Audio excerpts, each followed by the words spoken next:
لله رب العالمين والصلاة والسلام على سيد المرسلين وعلى آله وصحبه أجمعين أما بعد. محترم سامعین و ناظرین، آج کی اس مجلس میں آپ کے سامنے ابلیس شیطان کی نافرمانی سے متعلق اس واقعے کا ذکر کروں گا جس کا ذکر اللہ تبارک و تعالی نے قرآن مجید کے اندر کئی جگہوں پر کیا ہے. یہ ابلیس جو انسان کا ازلی دشمن ہے، جس کی کوشش ہمیشہ انسان کو گمراہ کرنے کی ہوتی ہے، یہ ابلیس کون تھا؟ یہ تقریباً ہر مسلمان جانتا ہے، ہر مسلمان جانتا ہے. یہ ابلیس جنوں میں سے تھا اور اپنی عبادت کی بنیاد پر اللہ تبارک و تعالیٰ کے یہاں بہت مقبول تھا. اللہ تبارک و تعالیٰ نے اسے فرشتوں میں شامل کر رکھا تھا، فرشتوں کے ساتھ رہتا، اللہ کی عبادت کرتا. لیکن اس کے ایک عمل نے، اس کی ایک نافرمانی نے اسے مطرود کر دیا، اسے دھتکارا ہوا بنا دیا. اللہ تبارک و تعالیٰ کی رحمت سے یہ مایوس ہو گیا. یہ ابلیس، یہ افعیل کی وزن پہ عربی کا یہ لفظ ہے. بعض لوگوں نے حالانکہ بیان کیا ہے کہ یہ ابلیس یہ عربی نہیں، فرانسیسی یا کوئی اور زبان ہے، لیکن علماء نے لکھا ہے کہ یہ ابلاس سے بنا ہے. ابلیس ابلاس سے، ابلاس کا مطلب ہوتا ہے ابعاد من الخیر، خیر سے دور، خیر سے دور. یا بعض علماء نے اس کا معنی لکھا ہے الیاس من رحمت اللہ، اللہ کی رحمت سے مایوسی، اللہ کی رحمت سے مایوسی. بالا سا یعنی تارا، پھٹکارنا، دھتکارنا. مطرود من اللہ، اللہ تبارک و تعالیٰ کی، المطرود من رحمت اللہ، اللہ تبارک و تعالیٰ کی رحمت سے دھتکارا ہوا. اور بعض لوگوں نے لکھا ہے، بعض مفسرین نے، کہ یہ ابلیس کا اصلی نام نہیں ہے. ابلیس کا اصلی نام تھا عزازیل. بعض لوگوں نے اس کا نام حارث بیان کیا ہے، اور ابو کردوس اس کی کنیت بیان کی ہے. چونکہ اللہ کی رحمت سے دھتکارا گیا، اللہ کی رحمت سے اسے مایوسی نصیب ہوئی، اللہ کے دربار سے پھٹکارا گیا، اس وجہ سے اس کا نام ابلیس پڑ گیا. یہ جیسا کہ میں نے بتایا کہ جنوں میں سے تھا، جنوں کی طرح اس کی پیدائش آگ سے ہوئی تھی، آگ سے بنایا گیا تھا. جیسا کہ جنوں کے سلسلے میں اللہ تبارک و تعالیٰ نے فرمایا وَالْجَانَّ خَلَقْنَاهُ مِنْ قَبْلِ مِنْ نَارِ السَّمُومِ، کہ ہم نے جنوں کو اس سے پہلے آگ سے، لو والی آگ سے پیدا کیا ہے. اور ایک جگہ اللہ تعالیٰ نے فرمایا خُلِقَ الْإِنسَانُ مِنْ صَلْصَالٍ كَالْفَخَّارِ وَخُلِقَ الْجَانُّ مِنْ مَارِجٍ مِنْ نَارٍ. جنات جو ہے شعلے والی آگ سے پیدا کیا گیا. صحیح مسلم کے اندر عائشہ رضی اللہ تعالی عنہ کی ایک روایت ہے، فرماتی ہے کہ اللہ کے رسول صلی اللہ علیہ وسلم نے ارشاد فرمایا خُلِقَتِ الْمَلَائِكَةُ مِنْ نُورٍ، فرشتے نور سے بنائے گئے ہیں. وَخُلِقَ الْجَانُّ مِنْ مَارِجٍ مِنْ نَارٍ، اور جنات آگ کی لو سے بنائے گئے ہیں. وَخُلِقَ آدَمَ مِمَّا وُصِفَ لَكُمْ، اور آدم علیہ السلام اس چیز سے پیدا کیے گئے ہیں جس کا بیان قرآن مجید میں ہوا ہے، یعنی مٹی سے، مٹی گارے والی مٹی سے انسان کو پیدا کیا گیا ہے. تو یہ جنوں میں سے تھا جس کی پیدائش آگ سے ہوئی تھی. یہی وجہ ہے کہ جب اسے حکم ہوا آدم علیہ السلام کو سجدہ کرنے کا تو اسی نے اسی کو دلیل بنائی کہ میں آگ سے پیدا کیا گیا ہوں اور آدم مٹی سے پیدا کیا گیا اور آگ مٹی سے افضل ہے، اسی وجہ سے اسی کو اس نے دلیل بنائی تھی۔ اس کو سجدے کا حکم ہوا اللہ تبارک و تعالیٰ کی طرف سے، اسے آدم علیہ السلام کو سجدے کا حکم ہوا جیسے تمام فرشتوں کو حکم ہوا۔ اللہ تبارک و تعالیٰ اس کو سجدے کا جو حکم دیا گیا اس کا بیان کرتے ہوئے فرماتا ہے وَلَقَدْ خَلَقْنَاكُمْ ثُمَّ صَوَّرْنَاكُمْ لَقَدْ خَلَقْنَاكُمْ ثُمَّ صَوَّرْنَاكُمْ ثُمَّ قُلْنَا لِلْمَلَائِكَةِ اسجدوا لآدم فسجدوا إلا إبليس لم يكن من الساجدين، کہ ہم نے تم کو پیدا کیا، پھر تمہیں شکل دی، تمہیں صورت دی، پھر ہم نے فرشتوں سے کہا کہ آدم کو سجدہ کرو، آدم کو سجدہ کرو، تو فسجدوا، سارے فرشتوں نے سجدہ کیا سوائے ابلیس کے، لم یکن من الساجدین الا ابلیس، سارے فرشتوں نے سجدہ کیا سوائے ابلیس کے، ابلیس نے سجدہ نہیں کیا۔ اور ایک جگہ اللہ تعالیٰ فرماتا ہے فَإِذَا سَوَّيْتُهُ وَنَفَخْتُ فِيهِ مِن رُوحِي فَقَعُوا لَهُ سَاجِدِينَ، کہ جب ہم نے آدم کو بنا دیا، آدم کی تخلیق سے ہم فارغ ہوئے اور اس کے اندر اپنے روح پھونکی تو سارے فرشتے سجدہ کرنے لگے، سارے فرشتوں نے انہیں سجدہ کیا، اللہ کے حکم کے بعد سارے فرشتوں نے سجدہ کیا۔ فَسَجَدَ الْمَلَائِكَةُ كُلُّهُمْ أَجْمَعُونَ، سارے فرشتوں نے سجدہ کیا الا ابلیس ابا ان یکون مع الساجدین، سوائے ابلیس کے، ابلیس نے سجدہ کرنے والوں کے ساتھ سجدہ کرنے سے انکار کر دیا۔ اور ایک جگہ فرماتا ہے اللہ تعالیٰ وَإِذْ قُلْنَا لِلْمَلَائِكَةِ اسْجُدُوا لِآدَمَ فَسَجَدُوا إِلَّا إِبْلِيسَ، جب ہم نے فرشتوں کو کہا کہ آدم کو سجدہ کرو تو سب نے سجدہ کیا سوائے ابلیس کے، کان من الجن، یہ جناتوں میں سے تھا، فَفَسَقَ عَنْ أَمْرِ رَبِّهِ، اپنے رب کے حکم سے اعراض کیا، اپنے رب کے حکم سے دور بھاگا، اپنے رب کے حکم کا انکار کیا اور سجدہ نہیں کیا۔ اور اللہ تعالیٰ ایک جگہ فرماتا ہے وَإِذْ قُلْنَا لِلْمَلَائِكَةِ اسْجُدُوا لِآدَمَ فَسَجَدُوا إِلَّا إِبْلِيسَ أَبَى وَاسْتَكْبَرَ وَكَانَ مِنَ الْكَافِرِينَ، کہ جب ہم نے فرشتوں سے کہا کہ آدم کو سجدہ کرو تو سب نے سجدہ کیا سوائے ابلیس کے، اس نے انکار کر دیا۔ وَاسْتَكْبَرَ، اور تکبر اختیار کیا، گھمنڈ اختیار کیا اور یہ کافروں میں سے ہو گیا۔ تو اللہ تبارک و تعالیٰ نے حکم دیا تھا، یہ اللہ کا حکم تھا، اللہ کا حکم تھا۔ کیسا سجدہ تھا، کیوں سجدہ تھا؟ بہت سارے لوگ اس چکر میں پڑتے ہیں کہ سجدہ تو غیر اللہ کو حرام ہے، تو پھر فرشتوں نے آدم کو کیوں سجدہ کیا؟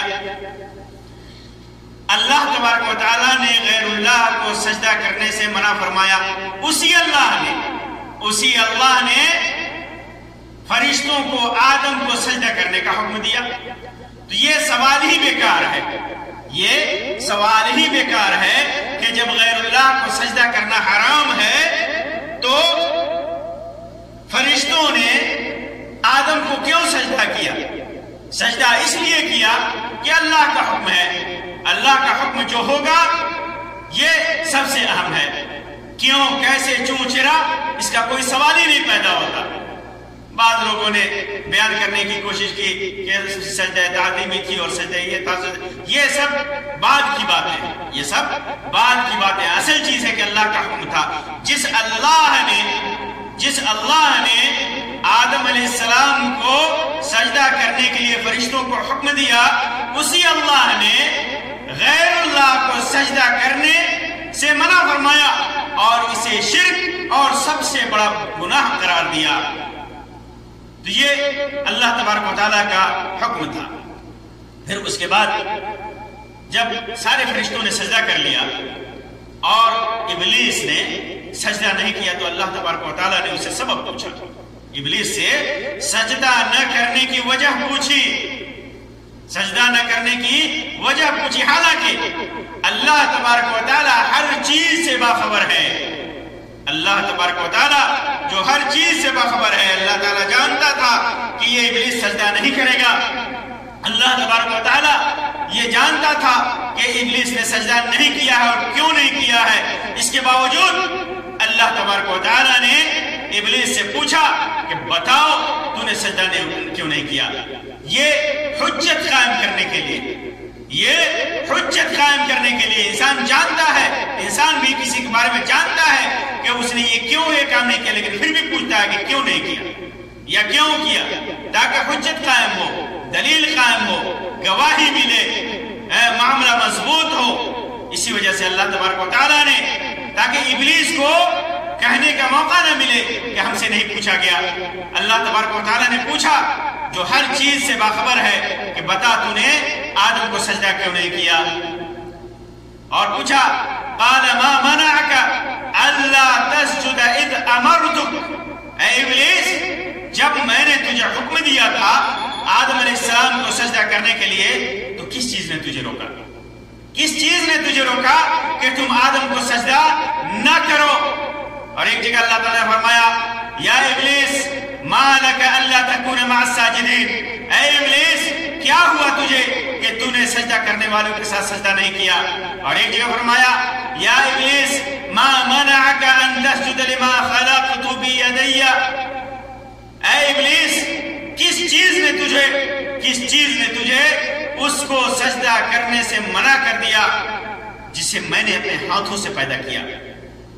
استکبرت، کیا تجھے گھمنڈ آ گیا تھا، تیرے اندر کبر آ گیا تھا، غرور آ گیا تھا، ام کنت من العالین، یا تو بڑے درجوں والوں میں سے ہے، بڑے درجوں والے، تمہارا مقام بہت بڑا ہے، اتنا بڑا ہے کہ جس کو میں حکم دوں سجدہ کرنے کے لیے تم اس کو سجدہ نہ کرو۔ یہاں پر اللہ تبارک و تعالیٰ نے آدم علیہ السلام کے لیے فرمایا لما خلقت بیدی، جسے میں نے اپنے ہاتھوں سے پیدا کیا۔ حالانکہ اللہ تبارک و تعالیٰ ہر چیز کا خالق ہے، ذرے ذرے کا خالق ہے، ہر چیز کا خالق ہے اللہ تبارک و تعالیٰ۔ اس کے باوجود اللہ تبارک و تعالیٰ نے آدم علیہ السلام کی خلقت کی نسبت اپنے ہاتھوں کی طرف کی، یہ شرف اور عظمت کے اظہار کے لیے، انسان کے شرف اور انسان کی عظمت اور بڑائی اور بزرگی کے اظہار کے لیے اللہ تبارک و تعالیٰ نے فرمایا۔ اور یہ بھی کہ جس کو میں نے اپنے ہاتھوں سے بنایا، میں نے حکم دیا کہ تو سجدہ کر اس کو، لیکن پھر بھی تو نے سجدہ نہیں کیا۔ پھر اس کے بعد ابلیس نے جو دلیل دی، وہ دلیل اللہ تبارک و تعالیٰ نے قرآن مجید میں جگہ بجگہ ذکر کیا ہے، اور فرمایا کہ ابلیس نے کہا قال لم اکن لاسجد لبشر خلقته من صلصال من حمأ مسنون، میں اس انسان کو کیسے سجدہ کروں، میں ایسے انسان کو سجدہ نہیں کر سکتا جس کو تو نے کھنکھناتی ہوئی مٹی، سڑی ہوئی کھنکھناتی مٹی سے پیدا کیا ہے، گارے سے بنی ہوئی مٹی کے گارے سے سوکھی ہوئی کھن جو زمین پر ڈالے تو آواز کرے، اتنی سوکھی ہوئی ہو، ایسی مٹی سے تو نے اس کو پیدا کیا، ایسے انسان کو میں سجدہ نہیں کر سکتا، نہیں کروں گا۔ نہایت ہی جرأت کے ساتھ اس نے کہا اللہ تبارک و تعالیٰ کے سامنے کہ میں ایسے انسان کو، ایسے بشر کو سجدہ نہیں کر سکتا جسے تو نے سڑی ہوئی کھنکھناتی مٹی سے پیدا کیا ہے۔ اس نے انکار کی وجہ آدم علیہ السلام کا خاکی ہونا، مٹی سے پیدا ہونا اور بشر ہونا بتایا کہ وہ بشر ہے، وہ انسان ہے، وہ مٹی سے پیدا کیا گیا ہے، جس کا مطلب یہ ہوا کہ انسان کو، ایک انسان اور بشر کو اس کی بشریت کی بنا پر حقیر اور کمتر سمجھنا، بشریت کی بنا پر حقیر اور کمتر سمجھنا، یہ شیطانی فلسفہ ہے، یہ شیطانی فلسفہ ہے، ابلیسی فلسفہ ہے، یہ ابلیس کا فلسفہ ہے کہ انسان کو اس لیے کمتر سمجھا جائے، حقیر سمجھا جائے کہ اسے مٹی سے پیدا کیا گیا، وہ بشر ہے، بشر ہے اس وجہ سے وہ حقیر ہے. یہ شیطانی فلسفہ ہے. آج دیکھیے دنیا میں اللہ کے رسول صلی اللہ علیہ وسلم کی بشریت کے لوگ کتنے منکر ہیں. ایک جم غفیر منکر ہے. کہتی ہے وہ لوگ کہتے ہیں کہ اللہ کے تعالیٰ نے اپنے نبی کو نور سے پیدا کیا، اپنے نور سے پیدا کیا. وہ بشر نہیں ہے. یہ کیونکہ بشر مانیں گے تو کمتر سمجھنا لازم آئے گا. یہ شیطانی فلسفہ ہے. اللہ تعالیٰ فرماتا ہے کہ وہ بشر ہے. نبی اکرم صلی اللہ علیہ وسلم خود فرماتے ہیں کہ میں بشر ہوں. آدم کی اولاد ہوں، جو آدم مٹی سے پیدا کیے گئے. جس آدم سے ساری دنیا کے انسان پیدا کیے گئے، اسی آدم سے محمد صلی اللہ علیہ وسلم پیدا کیے گئے. اور صرف اس وجہ سے بشر ماننے سے انکار کرنا کہ نقص آئے گا، ذات کریمہ کے اندر تنقیص لازم آئے گی، کمتری لازم آئے گی، یہ شیطانی فلسفہ ہے. بشر ہونا یہ کمتری کی دلیل نہیں ہے، شرف اور عزت کی دلیل ہے. کیونکہ اللہ تبارک و تعالیٰ نے یہ شرف بخشی کہ خاص طور سے ذکر کیا، خلقت بیدی، میں نے اسے اپنے ہاتھوں سے پیدا کیا. یہ شرف کی بات ہے. اور شرف کی بات تو یہ بھی ہے کہ اللہ تبارک و تعالیٰ نے اسی آدم کو جسے اپنے ہاتھ سے پیدا کیا سارے فرشتوں کو سجدہ کرنے کا حکم دیا. یہ شرف کی بات ہے. بشر ہونا شرف کی بات ہے، فضیلت کی بات ہے، کوئی کمتری اور گھٹیا پن کی بات نہیں ہے. اور جو لوگ اس قسم کا دعویٰ کرتے ہیں اور بشر ہونا یہ کمتر سمجھتے ہیں، یہ شیطانی فلسفے کے شکار ہیں، ابلیس کے پھندے کے شکار ہیں. اسی طرح شیطان نے ایک جگہ کہا قال انا خیر منہ خلقتنی من نار وخلقتہ من طین. دلیل کیا دی اس نے کہ مجھے تو نے آگ سے پیدا کیا، مجھے آگ سے پیدا کیا اور آدم کو مٹی سے پیدا کیا، تین سے پیدا کیا، مٹی سے پیدا کیا. آگ مٹی سے افضل ہے. انا خیر منہ، میں اس سے اچھا ہوں، میں اس سے اچھا ہوں، افضل ہوں. میں کیسے اسے سجدہ کروں؟ افضل ہو کر کے مخلوق کو سجدہ کرے، یہ مجھے برداشت نہیں. اور ایک جگہ کہا اس نے، ایک جگہ اللہ تعالیٰ فرمایا کہا اَأَسْجُدُ لِمَنْ خَلَقْتَ طِينًا، جسے تو نے مٹی سے پیدا کیا اسے میں کیسے سجدہ کروں؟ اس کو میں سجدہ کروں؟ نہیں کر سکتا. یہ ابلیس کا گھمنڈ تھا، اس کا تکبر تھا، اس کا بڑکپن کا اظہار تھا. اس نے انسان کو حقیر سمجھا. اس نے اللہ فَفَسَقَ عَنْ أَمْرِ رَبِّهِ، اس نے اللہ کے فرمان سے روگردانی کی اور غیر مناسب قیاس کیا کہ اسے مٹی سے پیدا کیا، مجھے آگ سے پیدا کیا، میں آگ سے ہوں، میں افضل ہوں، میں سجدہ نہیں کر سکتا. میں کیسے سجدہ کروں؟ میں کیسے سجدہ کروں؟ تو اس میں کئی چیزوں کا عیب معلوم ہوا، کئی صفات جو اللہ کے رسول صلی اللہ علیہ وسلم نے اپنی حدیثوں میں اللہ تبارک و تعالیٰ نے قرآن مجید کے اندر ان صفات سے منع فرمایا، ان اعمال سے منع فرمایا جو یہ ابلیسی اعمال ہیں. تکبر اور گھمنڈ سے منع فرمایا، انسان کو حقیر سمجھنے سے منع فرمایا، اللہ تبارک و تعالیٰ کے فرمان سے روگردانی سے منع فرمایا اور غیر مناسب قیاس سے منع فرمایا. قیاس اس نے کیا ابلیس نے. اسی وجہ سے علماء لکھتے ہیں کہ اول من قاس ابلیس، حالانکہ بعض لوگوں نے مرفوعاً اس کو روایت کیا لیکن وہ ضعیف ہے، سند موقوف ہے. یہ علی رضی اللہ تعالیٰ عنہ سے روایت کیا جاتا ہے یہ جملہ. اور بعض لوگوں نے، بعض تابعین اور بعض لوگوں نے بعض علماء کی طرف نسبت کی ہے کہ اول من قاس ابلیس، سب سے پہلا قیاس کرنے والا، فاسد قیاس کرنے والا ابلیس تھا. اس نے قیاس کیا، سب سے پہلے قیاس کیا، غلط قیاس، فاسد قیاس کیا. تو نص صریح کے مقابلے میں، اللہ کے فرمان کے مقابلے میں، رسول کے فرمان اور سنت کے مقابلے میں قیاس کی شریعت میں کوئی گنجائش نہیں ہے. قیاس کی کوئی حیثیت نہیں ہے، قیاس کی کوئی حیثیت نہیں ہے. اللہ کے رسول صلی اللہ علیہ وسلم نے، اللہ تبارک و تعالیٰ نے حکم دے دیا کہ یہ کرنا ہے تو کرنا ہے، جس چیز سے منع کر دیا اس سے رک جانا ہے. قیاس کی کوئی گنجائش نہیں ہے. نص صریح کے مقابلے میں، نص صریح کے مقابلے میں قیاس کی کوئی گنجائش نہیں ہے. یہاں یہ بھی پتہ چلا، کہ جن علماء نے مجتہدین نے، فقہاء نے بعض مسائل کو بیان کیا اور انہیں نص کا علم نہ ہو سکا.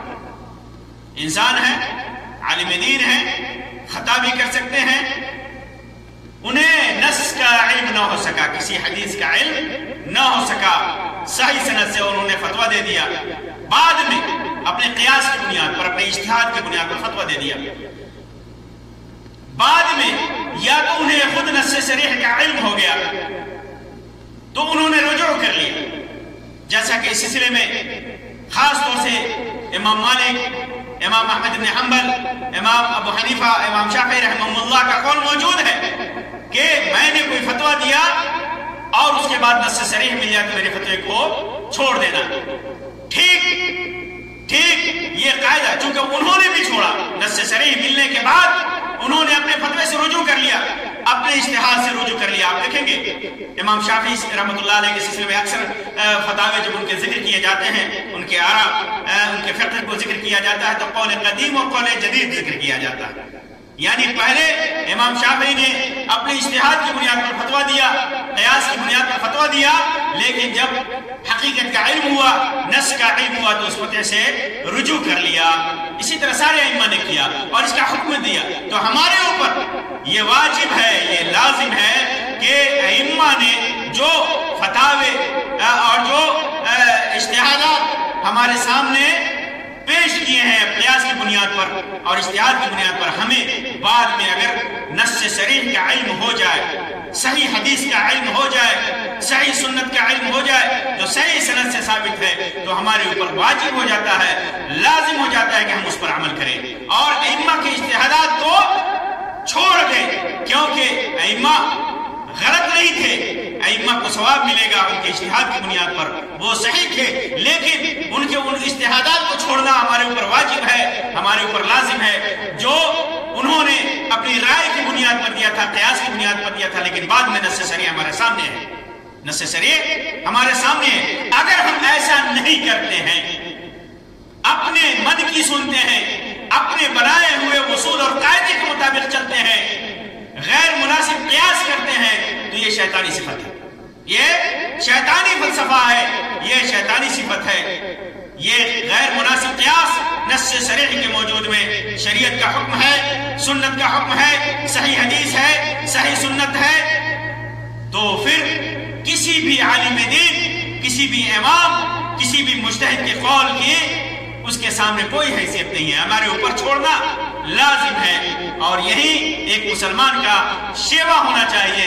یہی سلف کا طریقہ تھا، یہی صحابہ کرام کا طریقہ تھا، یہی ائمہ مجتہدین کا طریقہ تھا، یہی فقہا کا طریقہ تھا. تو یہ اللہ کی نافرمانی ابلیس نے جو کی، ابلیس کے اندر کئی چیزیں اکٹھی ہو گئی تھی، کئی بری صفتیں اکٹھی ہو گئی تھی اس موقع سے. اس کا گھمنڈ، اس کو انسان کو حقیر سمجھنا، اللہ کے فرمان سے روگردانی کرنا، غیر مناسب قیاس کرنا، یہ ساری برائیاں اس کے اندر اکٹھی ہو گئی تھی، جس کے نتیجے میں شیطان نے اللہ تبارک و تعالیٰ کا انکار کیا، اللہ کے حکم کا انکار کیا. نتیجہ کیا ہوا کہ قیامت کے دن تک وہ اللہ تبارک و تعالیٰ کی رحمت سے دھتکارا گیا، اللہ کی رحمت سے دور کیا گیا اور اس نے اللہ سے مہلت مانگی اور انسان کو گمراہ کرنے پر لگ گیا. تو اس سے ایک بات کا یہ بھی پتہ چلا کہ اہل باطل کے پاس بھی دلائل ہوتے ہیں. شیطان کے پاس بھی دلیل تھی، وہ دلیل چاہے کتنے ہی کمزور کیوں نہ ہو، کتنے بھی گھٹیا کیوں نہ ہو، ابلیس نے بھی دلیل ڈھونڈ ہی لیا تھا. تو باطل کے لیے دلیلیں ہمیں بہت ساری ملیں گی جب ہم عملی زندگی میں نکلتے ہیں اور جب ہم سنتے ہیں، لوگوں کو دیکھتے ہیں، لوگ دلائل پہ دلائل پیش کرتے ہیں، 1 2 3 4 ہزاروں دلیلیں پیش کر دیتے ہیں، لیکن وہ ساری دلیلیں باطل کے لیے ہوتی ہیں، ان کی کوئی حیثیت نہیں ہے. ایسی دلیل کی کوئی حیثیت نہیں ہے. ابلیس نے بھی مضبوط دلیل پیش کیا تھا کہ میں آگ سے پیدا کیا گیا ہوں اور آدم مٹی سے پیدا کیا گیا ہے، وہ بشر ہے، میں افضل ہوں، میں کیسے سجدہ کروں. لیکن اللہ تعالیٰ نے کہا کہ جب حق تمہارے سامنے ہے، اللہ کا حکم تمہارے سامنے ہے، اللہ کا فرمان سب تمہارے سامنے ہے، تو پھر انکار کی کوئی صورت نہیں ہے، اور ایسے انکار سے تو دھتکارا جائے گا، تو پھٹکارا جائے گا، تو ملعون ہوگا۔